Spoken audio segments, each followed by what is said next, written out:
I would say start where you can start. You know, if something announces itself to you, which is a strange way of thinking about it, as in need of repair, that you could repair, then hey, fix it. You fix 100 things like that, your life will be a lot different. You know, I often tell people too, fix the things you repeat every day, because people tend to think of those as trivial, right? You get up, you brush your teeth, you have your breakfast, you know, you have your routines that you go through every day. Well, those probably constitute 50% of your life.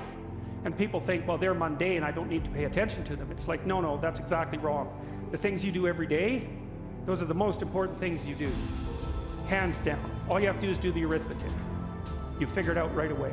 So 100 adjustments to your broader domain of being, and there's a lot less rubbish around, and a lot fewer traps for you to step into.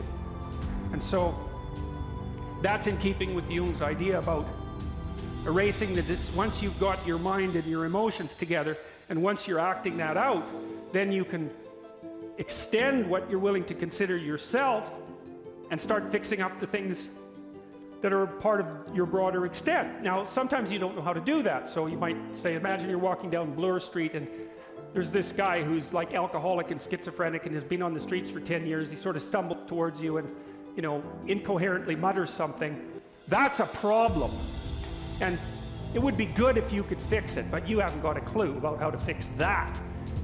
You just walk around that and go find something that you could fix, because if you muck about in that, not only is it unlikely that you'll help that person, it's very likely that you'll get hurt yourself.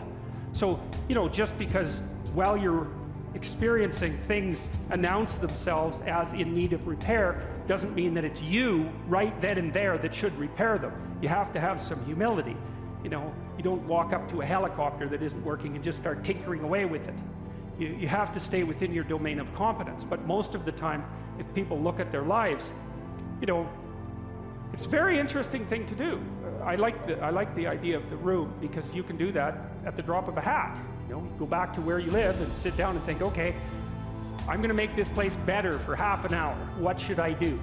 You have to ask, and things will just pop up like mad. And it's partly because your mind is a very strange thing. As soon as you give it a name, a genuine aim, it'll reconfigure the world in keeping with that aim. That's actually how you see to begin with.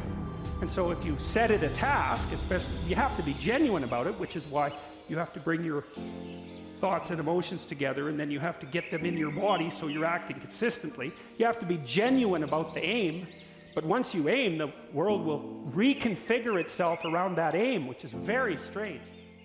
Well, it's immortal, but in a strange way. You know, it lives and lives, I think, 100 years, and it gets older and older, and then one day, poof, it bursts into flames and turns into an egg, and then you get a new phoenix.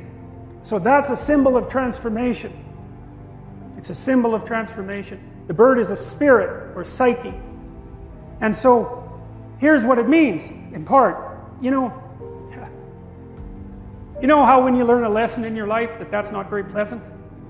Right? It's not like when you learn something important, it's the best day of your life. It's often, the importance of what you learn is often proportionate to just how wretched it is to learn it. You know, you learn things the hard way. You learn things by getting hit, because obviously, if what you're doing is working, you get what you want. There's no learning in that, and that's happy. It's when you're doing something and you hit an obstacle, and maybe you bloody well hit it hard, and then, you know, you recoil, and then you down into the depths you go, and you have to sort yourself out, and you realize that you're, you know, this particular kind of idiot, and that you should probably fix that, and that's really annoying and difficult, and, you know, and maybe you're down in the dumps and anxious for quite a while, and then you get it repaired more or less, and, you know, you put yourself back together. That's the phoenix. Poof, into flames, bang, egg, new you. And so, you know, that's the ability to learn. Now, human beings are very strange creatures, right? Because we're very malleable.